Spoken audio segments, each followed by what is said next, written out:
I'm the host of How We Hustle, a brand new podcast on BBC Sounds. This podcast right here will motivate you to get your hustle on. Enjoy. Yeah, I come a long way from the Fiat Puntos and that, but Let's do your profile picture on WhatsApp. 100%. I love it. I love it. That's my first car. It's a Fiat Uno, actually, not even a Punto. The Oh, one Fiat before. Uno, yeah. A-Reg. No, B-Reg. Paid 100 quid for it. You got to remind yourself, man, when you started, man. You've been around 20 years. This year is my 20th year anniversary in music. Jeez. And let's be honest, you're still popular and Yeah. people still love you. People still play your music. Listen, we can go I'm back humbled, man. But more Fire Crew. Oi. Yes. One I of think, the greatest ever tunes of our generation. Definitely. I mean, I don't want to be braggy, but I think... I'll be braggy for you, don't worry. I think those songs like that, I think also gives me, you know, that trust and that chance to always come back and do something new. And I think that song in particular, it was my first time, so it's a special song for me. I was on top of the pops, touring everywhere, really saw fame for the first time. But the song itself, it also has a connection with the people where they remember when they first saw the video or they remember when they were out, when they heard it.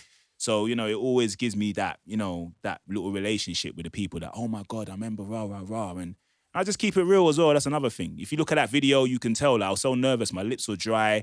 That I actually looked like someone you can relate to that's in your area. We didn't come off like we was all rich. You know, it was just real humble beginnings. And yeah, it took off for us, man. You're a UK music legend. Let's be honest. I know you keep it humble, you could say but that. You could say that. I mean, I've done my fair share. There's more to do. I ain't done yet. I still got more to do. Like my mixtape Lethal B versus Lethal Bizzle's out now. So go check it out. And I'm trying to work towards the album. So lots more work to do, man. Okay, let's talk about business. Mm-hmm. Okay, we're both about business. We're both about making money, and we speak a lot with regards to business. We talk about opportunities. Yeah, even like down to things like the Bitcoin. Do you remember when that was coming out early days? And we discussed things, and we're like, "What you on? What you working to? What's the new great thing?" I don't like getting caught in the moment when I do certain things. Even like with music, when I make a big hit and everyone's going crazy, I try not to take it too on board because I'm always like, "What's next?" So it's like, "Cool, I've invested in that." Cool, that's doing it right. But what's next to invest in? What's next is happening? And that's actually a good leading point to where I'm in now, crypto NFTs. I wanted to talk to you about that. Crypto NFTs. I've seen you post. That is my next, not my next, I'm involved right now. And interesting space. But, you know, no risk, no reward. And yeah. You know I like my cars, right? Yeah. It's so mad to me that I'm at the stage in my life where I don't even have to buy a car anymore. People are giving me cars. And I'm just like, this is nuts to me. Like, you know me, and it's skink gang, so I keep sending them. It just made me realize that, you know, you're actually a brand. And me jumping in these cars, like, how many Ferraris have I sold for you? Rari workout. You know, big up Rolls-Royce headquarters. Like, thank you very much. They're big supporters. Anytime I need a car, they're like, yeah, cool, send it. I have it for a few weeks or whatever, send it back. When you get something for free, you know, the average person would just be happy and be like, oh my God, thank you. But then if you've got a platform and you're a brand, you might sell a few of those just because you're in it. It's not free. This is what people don't understand. There is value exchange 100%. because you've got social media, because you're your face, because you're your brand. If you're driving it around, that is advertising. And you're paying for that. Yep. Hopefully the listeners at home will understand this. You've got a dent in your door and a guy can come out and he'll fix that dent for £40 and it'll take him 10 minutes. They're like, you charged me £40, it took you 10 minutes. You're not paying for the 10 minutes. You're paying for the years of experience that he's put in to be able to do it in that time scale. Yep. That's what you're paying for. And 100%. some people don't get that. You're not paying for just the time. You're paying for the years and years experience, the hardship, the ups, the lows, the downs, to get to that professional level where it's like, it's clockwork now. Is it harder to make $1 million? Or once you've made your first $1 million, is it a lot easier to make 10 million? That's actually a good question. You know what? One thing I will say is, once you make your first $1 million, to me personally, when you make anything more than that, how can I put this? Basically, how I felt is, once you got £1 million, you can more or less buy anything you want. Unless you want to get to that stupid billionaire status, whatever. But once you make $1 million, you can get your nice car. You can get a decent house. You know, you can buy your nice watches. But then it gets to a point where it's like, okay, you're either just chasing a number or you're just chasing, you know, stability. And I always think, you know what? When I first made my meal, I'm not even gonna lie, I was a bit like, okay. It was like when I first made £1,000. I remember I first made £1,000. I think I was 17. And then like, £1,000 was a big deal. I was like, oh my God. But then when I made it, I was like, Is that it? I'll be honest with you, I was more excited when I made 100 grand than when I first made a mil. 100 grand was more important to me. I was a bit like, I think because I worked so hard to make the M, the 100 grand felt more sweeter where I worked, but I was like, oh my God, 100 bags.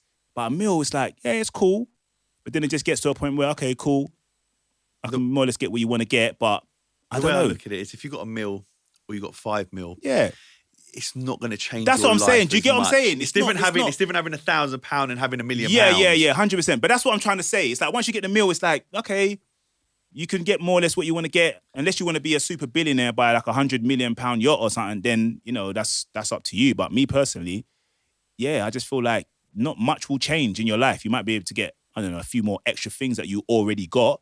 But apart from that, not much will change, to be honest. Subscribe now and listen to How We Hustle with me, Yanni, on the free BBC Sounds app. Enjoy. Now, How We Hustle. It's a new podcast from BBC Sounds. It sounds great. It's about side hustling. Entrepreneur and YouTuber. Absolutely massive on YouTube, this guy. Yanny Charalembus talks to celebrities about their surprising, sometimes profitable, always side projects. In the first episode, he talks to grime legend Lethal Bizzle about how hustling in music opened up doors for him in fashion, property development, and a lot more. Anytime I used to go to the record label, I used to always see loads of people in the offices. And I used to think, what do they do? So sometimes I'll just ask them, oh, yeah, cool. So what do you do? Oh, I'm your PR person. Okay. What do you do? Oh, I'm your marketer. Oh, okay. What do you do? I'm your press officer. Okay. So I was just like, okay. So I was just taking all these things on board, not realizing that I might have to even use this like system one day. And then when it got to a point where I had to kind of like be on my own 2 feet and I had to behave like I was a record label myself, that is when the business acumen kicked in, because it was like, okay, I know what to do. Now I need to figure out how to do it. We can speak to Yanny Charalembus now. How are you doing? I'm very well. Good morning. How are you? Good morning. Yeah, good. Morning. Thank you. And thanks for speaking to us. This sounds like an exciting project. Sounds great. I've been looking at some of the names who are involved. Talk us through, Yanny. How would you define a side hustle straight from the start? A side hustle. So I'll give you an example. Let's say we've got a football player. Probably Robbie Fowler's a good example. He was a football player, very, very good football player, and his side hustle was property. Growing his property portfolio, so when he finishes his career, he's got another business there that will bring him another income. Yeah, okay. And for you, how did it all work? Because you've become a kind of multiple entrepreneur now, haven't you? But did that start with a side hustle for you or not?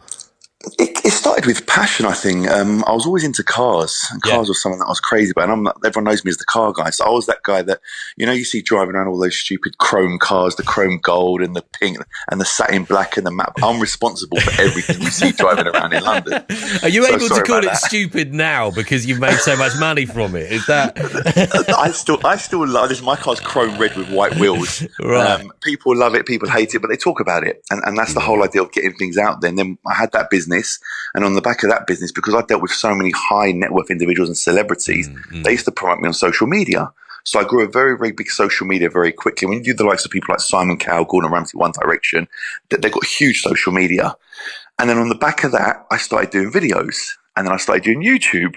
And everyone knows that YouTube money pays very, very well when you do the likes of someone like KSI, who's just a phenomenon. He's ridiculous. And then on the back of that, I got a TV show. Hey. So literally it just snowballed effect, one after the other, one after the other. And what do they say? They say the average millionaire has 7 incomes, and I've got about, I think, 14 or 15 now. So yeah, and even if it's £100 a month, it's still an income. What's your diary like? Very busy. I bet it is. I mean, I suppose a lot of the people you would have spoken to, I mean, Lethal Biz was a good example there, right? I mean, he had already got there in music, hadn't he? So he had this really clear income coming in. He was doing well. And therefore, I suppose you can afford to take risks off to the side if you've already got that stability. Yes? I mean, is that a fair point to make? I mean, it's quite hard to get a side hustle on the go if you're still struggling with your main gig, if you like. Yeah, 100%. It gives you a platform. And obviously he was doing music and he was very well known in the music industry. And then Dench came, remember the clothing brand? Yes. That word got into the dictionary, which was incredible. And then he got into the Dame Judi Dench, and then she was wearing a hat. And That's again, right. he got out there. That. Yeah. Do you remember more promo? And then Frimpong was his cousin who played for Arsenal, and he was wearing that. We had a big argument with Samir Nasri on the Arsenal football pitch. So it's a lot of it is awareness, it's branding, and my saying is brand everything. And if you can get your brand and your product out there to the masses, you can grow very, very quickly. And with social media now, it's a lot easier than it used to be back in the day. We've been asking our listeners for their side hustles this morning. Also very aware that, you know, for some people, just having a single hustle is a bit of a goal at the moment. But one of our listeners has got in touch saying, we launched a side hustle passion project in 2018. Goosnar Gin. Almost immediately, my wife left her full-time job while I recently left 25 years in journalism, writing to focus fully on our business after featuring recently on the BBC's Hairy Bikers Go North. Now we both spend our time celebrating, promoting, giving money back to the Forest of Bowland. Wow, that's a beautiful part of the world in Lancashire. Through the gins we create and distill ourselves. Follow that dream if you possibly can. You know, there's an interesting point there, isn't there, Yanny, beg your pardon, in that sometimes the side hustle can become the main hustle. And it's, I guess that is a big moment to make that decision, isn't it? Do you know what it is? The side hustle is usually the thing that you enjoy more. Yeah. The main hustle is your day-to-day job, your 9 to 5, whether you work in a bank or you work wherever you work, whatever you do. It's that side business that you actually, I really enjoy that. I wish I could actually make this my main source of income. And that is why people do look for that side hustle. And if you can achieve it and it can become, and you're doing a passion, you're not really working, are you enjoying what you do? And if you can afford to make an income from it and have a good lifestyle, it works very, very well. Absolutely. So we've mentioned Lethal Bizzle. Who else? Because I watched some of that. You're a natural at getting the best out of some of these guests, I have to say. But who else have you got on this pod?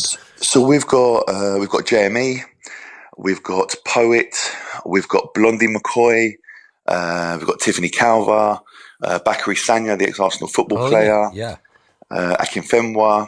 And that's just literally a few at the moment. We've got loads more literally on the roster that need to be seen at the moment. I haven't even done the podcast with them yet. I think I've done 8 or 9 at the moment. First series is 10, and then we've got another 10 coming, which is going to be really exciting. Oh, it's good. Having done a few podcasts myself, it's the moment when it's launched is a scary moment, isn't it? But it's always scary. But when you've got good guests and you have got a good social media backing and people enjoy what you do, it's quite cool. And business at the moment and money and trying to generate different things when it's very, very difficult in the world out there. Yeah. People are very, very interested and they want to learn. And this podcast, you can learn a lot about business from different people, different backgrounds.